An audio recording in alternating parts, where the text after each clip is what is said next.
All right, so the assumption. So basically the main assumption that we've been looking at when we're using biomechanics is that we are treating the body like a machine, okay? Because what you're doing is you are removing all other factors and only concentrating on technique, and assuming that if we fix that technique like a robot, like if a robot breaks down, you fix the tech or the componentry and then away it goes and it's fine again, all right? Because a robot doesn't have emotion, etc., etc. So we know we're human, but we continue to treat the body like a machine for performance improvement, and that does have some advantages and some disadvantages. It's basically treating the body like a machine came about from a thing called technocentricity, which is a socio-cultural factor. Remembering that we have to look at biophysical and socio-cultural factors and how they impact on our performance improvement. It's a socio-cultural factor where we take a scientific approach. What's that term for when we think science is the answer to everything? So, yeah, scientism. So it's a scientism approach where we treat the body like a machine, and if we do that, we will automatically improve. Okay? The use of biomechanical analysis, which we've done, combined with part learning, drill learning, and mass practice, is a technocentric approach. All that means is we are treating the body like a machine, and we're pretty much hoping or expecting that there will be skill and performance improvement. And what I mean by skill improvement is that we have worked on the jump smash, and we're expecting that skill to get better. But the other assumption that falls out of that is if we get the skill right, the perfect technique in a closed situation, the other assumption is that our overall performance in a game will get better. But we know that doing a jump smash shot in this closed situation where all you're doing is getting someone to serve to you, and you can expect that it's going to be in a certain area, is a lot different when you're playing an open game where the shuttle could be coming from different directions, you're recovering from other shots. There's all those other factors which could impact on your actual ability to do the jump smash in a performance, in a game. So performance means, for this overall game, skill means ability to do that one technique, right? Technocentricity doesn't take into account all factors that could impact performance improvement.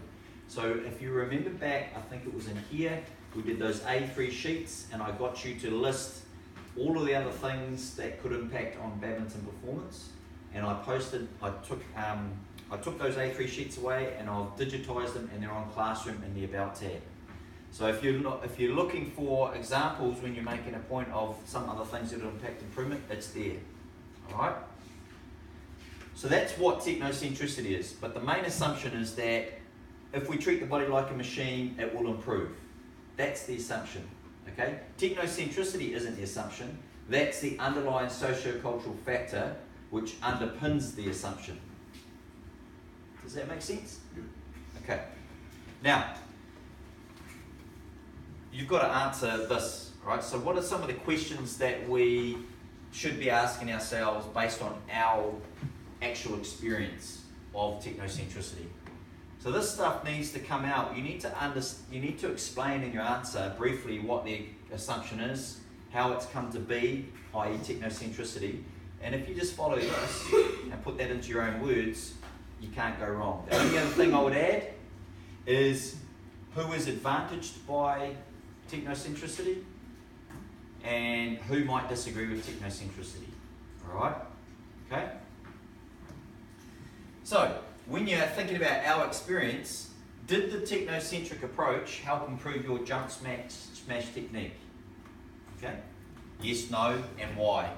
You should have some of that information in your what, how, why section. Did it help your overall performance? So remember, we did out of 10, our quantitative data.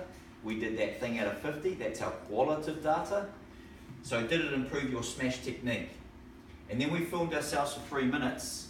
Do you think your overall performance got better from doing a biomechanical technocentric approach? Did it hinder your technique or performance improvement, and why? So for example, could have been that you weren't motivated doing all of those mass practice and part learning. based on the biomechanical analysis. Yep. It could have been that you felt that your main error was in your execution phase, not in the prep phase, and I spent most of the time in the prep phase with you. Would you continue to use this approach? Why, and how could it be improved?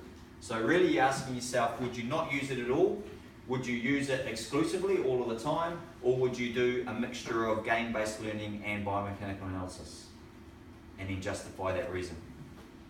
And then how and why would the changes affect your improvement? So you need to then, at level 3, think about, okay, so this is what I would do differently, and this is what I'm hoping to expect would happen.